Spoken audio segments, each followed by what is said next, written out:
Hello friends, मैं संदीप आप सब लोगों का फिर से एक बार स्वागत करता हूँ मेरे इस नए वीडियो में और हमारे टिप चैनल पे। और गाइज आज इस वीडियो में हम बात करने वाले best exercises for knee pain relief. तो गाइज नी पेन की आज की इस वीडियो में हम जो टॉपिक कवर करने वाली है वो है ACL tear, anterior cruciate ligament tear होना।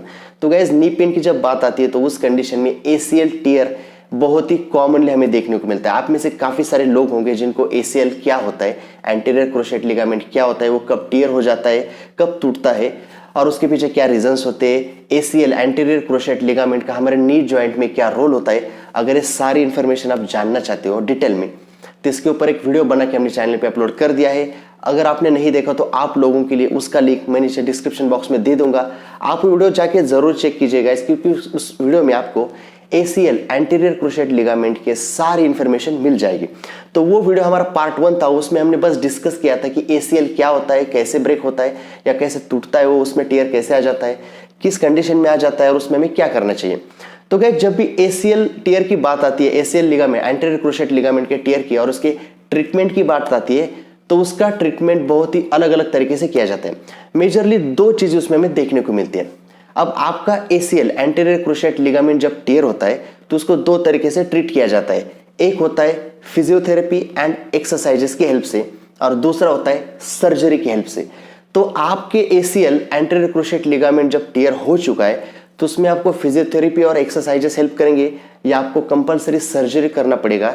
ये डिपेंड करता है आपके रिपोर्ट के ऊपर, आपका ACL एंटीरियर क्रूशिएट लिगामेंट कितना टियर हो चुका है। अगर वो पार्शियल टियर है, उसमें ग्रेड 1 है, ग्रेड 2, ग्रेड 3 है, तो ये सारा रिपोर्ट आने के बाद अगर आप नी जॉइंट का MRI करते हो उसमें जो आपको फाइंडिंग्स आते हैं तो आपके डॉक्टर्स उस हिसाब से आपको सजेस्ट करते हैं।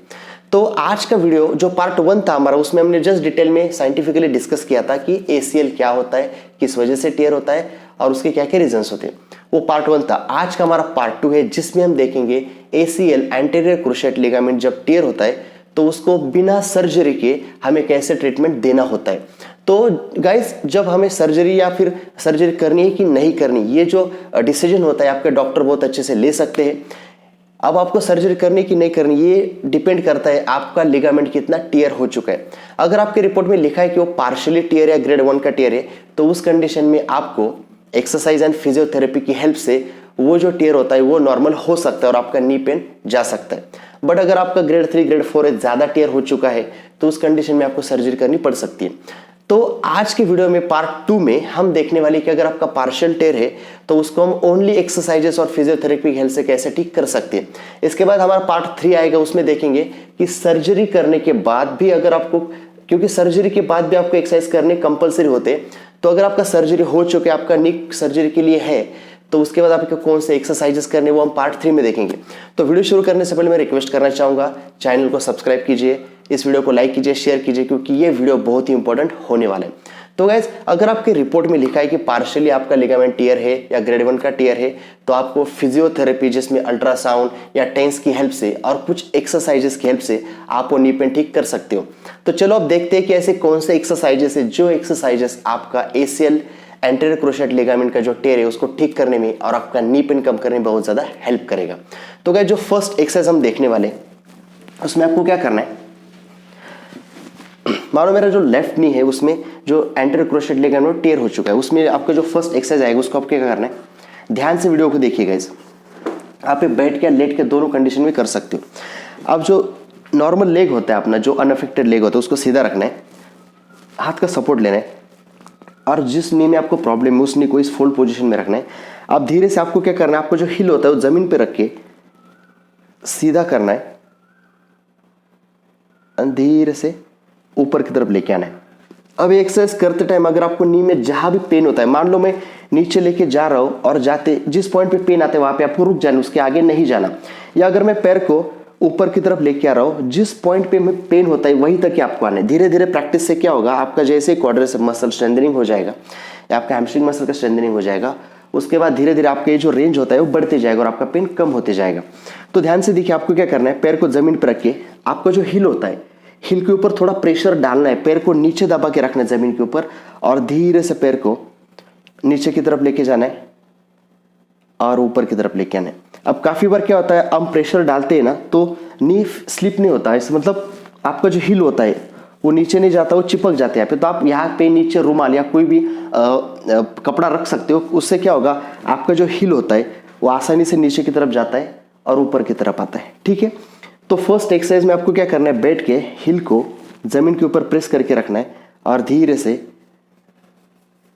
सीधा करना है और पुल करना है। ठीक है, तो इसके आपको 15 से 20 काउंट करने और 3 से 4 रिपीटेशन आपसे इसको फॉलो करने एंड रिलैक्स।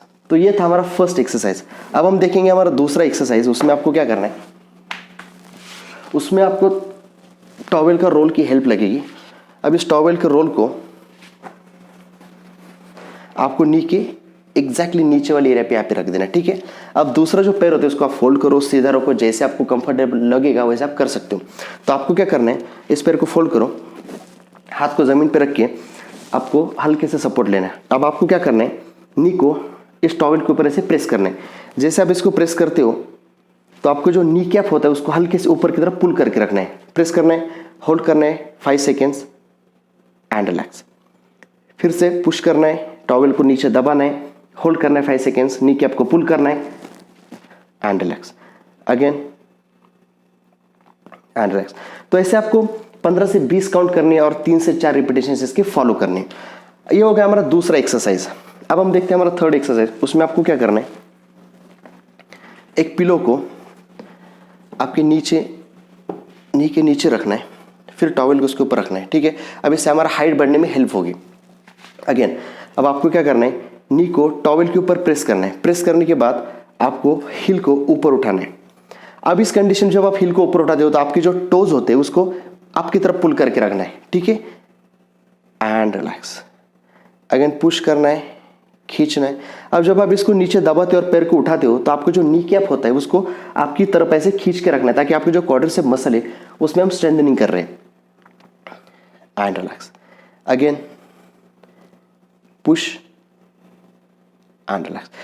तो आपको पुश करना है, टोस को खींच के रखना है, यहाँ पे प्रेशर देके रखना है, 3 से 4 सेकेंड या 5 सेकेंड होल्ड करना है एंड नीचे लेके जाना है। तो ऐसे आपको 15 से 20 काउंट करने और 2 से 3 रिपीटेशंस फॉलो करनी। तो ये था हमारा थर्ड एक्सरसाइज। अब हम देखें हमारा फोर्थ एक्सरसाइज। उसमें आपको क्या करना है, इस पिलो को थोड़ा सा नीचे शिफ्ट करना है, टॉवेल को यहाँ पे रखना है। अब जो अपना हिल के ऊपर का जो एरिया होता है यहाँ पे इसको रखना है। अब आपको क्या करना है, धीरे से यहाँ पे पैर देके इस पैर को टॉवेल के ऊपर नीचे दबाना है, हिल को अगेन नी के आपको पुल करके रखना है, होल्ड करना है 5 सेकेंड्स एंड रिलैक्स, अगेन नीचे। अब मैं यहाँ नहीं दबा रहा, अब मैं यहाँ पे दबा रहा हूँ, जहाँ पे टॉवेल रखे वहाँ पे मैं नीचे दबा रहा हूँ। तो यहाँ पे अपने आप कॉन्ट्रैक्शन हो रहा है, मैं दबा रहा हूँ एंड रिलैक्स, दबाया यहाँ पे, होल्ड किया 5 सेकेंड्स एंड रिलैक्स। तो अगेन ऐसे 10 से 15 काउंट इसको फॉलो करने और ऐसे 2 से 3 रिपीटेशंस फॉलो करनी। ये था हमारा फोर्थ एक्सरसाइज। अब हम देखेंगे हमारा फिफ्थ और लास्ट एक्सरसाइज, जिसमें आपको क्या करना है, ये हम करने वाले हमारे हैमस्ट्रिंग मसल के स्ट्रेंथनिंग के लिए। तो इसमें आपको क्या करना है, पेट के बल लेट जाना है। ठीक है, अब धीरे से आपको क्या करना है, जिस पैर में, मान लो अभी राइट नी में मेरा प्रॉब्लम है, तो मैं क्या करूंगा, ऐसे लेट के धीरे से पैर को ऊपर उठाऊंगा एंड रिलैक्स। तो ये दिखने में बहुत सिंपल एक्सरसाइज है गाइज। अगर आपको ये बहुत ही लाइट लग रहा है, प्रेशर बिल्कुल नहीं लग रहा है, तो आप क्या कर सकते हो, आपके एंकल में ½ kg या 1 kg का एंकल वेट ऐड करके उस टाइम आप विथ ½ kg और 1 kg एक्सरसाइज फॉलो कर सकते हो। तो इसमें हम क्या रहे हैं, हमारे हैमस्ट्रिंग मसल का स्ट्रेंथनिंग कर रहे हैं। यस, तो ऐसे आपको 15 से 20 काउंट करने और 3 से 4 रिपीटेशन इसके फॉलो करने। तो गाइज ये थे हमारे वो सिंपल एक्सरसाइज, जो एक्सरसाइज आपका जो ACL anterior cruciate ligament tear होता है, पार्शियल टियर होता है, या उसमें बहुत लो ग्रेड का टियर होता है, तो उसको ठीक करने के लिए ये एक्सरसाइज आपको बहुत ही हेल्पफुल होने वाले। बट गाइज अगर आपका टियर बहुत ज़्यादा है, आप जब चलने की कोशिश करते हो, generally ACL anterior cruciate ligament और जो PCL होता है पोस्टीरियर क्रूशिएट लिगामेंट, उनका काम होता है हमारे नी जॉइंट को स्टेबिलिटी देना, चलते टाइम हमारे नी को सपोर्ट करके रखना। अगर उसमें टियर जाता है तो काफ़ी बार बकलिंग होती है, आपको ऐसे फील होता होगा आपका नी एकदम से बकल हो रहा है। तो ये होता है अगर आपका ACL या PCL इनमें से कोई एक लिगामेंट अगर टियर है तो। ठीक है, तो अगर आपको टीयर जो होता है बहुत नेक्स्ट लेवल का है, ग्रेड 3-4 का है, तो आप डॉक्टर से कंसल्ट कीजिए। अगर वो सर्जरी के लिए बोलते हो तो गो फॉर सर्जरी, वो बहुत इंपॉर्टेंट होती है। इसके अलावा और कुछ मैं टिप्स देना चाहता हूँ। जिन लोगों का ACL या एंटेरियर क्रूशिएट लिगामेंट टीयर है, वो लोग वॉकिंग के लिए जाते हैं या जो भी एक्टिविटी करने के लिए जाते हैं, तो वो कोशिश करें कि आप नी कैप पहन के रखिए। नी कैप से आपको बहुत अच्छे से स्टेबिलिटी मिलेगी, चलते टाइम आपके नी को सपोर्ट मिलेगा और आपका पेन कम होने में बहुत ज़्यादा हेल्प होगी। तो गाइज आई होप आज इस वीडियो में जो भी इन्फॉर्मेशन है, जो भी एक्सरसाइजेस मैंने आपको बताने की कोशिश की, आपको पूरी तरह समझ में आए होंगे। हमने पार्ट 1 में देखा था ACL एंटीरियर क्रूशिएट लिगामेंट के बारे में डिटेल स्टडी किया था। आज पार्ट 2 था जिसमें हमने अगर आपका पार्शियल टेयर है तो उसको ठीक करने के लिए हमें कौन सी एक्सरसाइज करनी चाहिए। अब हम देखेंगे पार्ट 3 इसका आगे आएगा, उसमें हम देखेंगे ACL रिकंस्ट्रक्शन जिसको हम बोलते हैं। ACL सर्जरी के बाद आपको कौन से एक्सरसाइजेस करने चाहिए ताकि जो आपने सर्जरी की है वो अच्छे से पॉसिबल हो और उसकी वजह से सर्जरी के बाद आपका नी पूरी तरह से ठीक हो जाए और आप रनिंग, साइकिलिंग सब कुछ करने लगेंगे। तो गाइज पार्ट 3 के लिए चैनल को सब्सक्राइब कीजिए, वीडियो को लाइक कीजिए और शेयर तो जरूर कीजिए। अब हम मिलते हैं हमारे अगले वीडियो में ऐसे किसी नए टॉपिक के साथ। तब तक के लिए टेक केयर।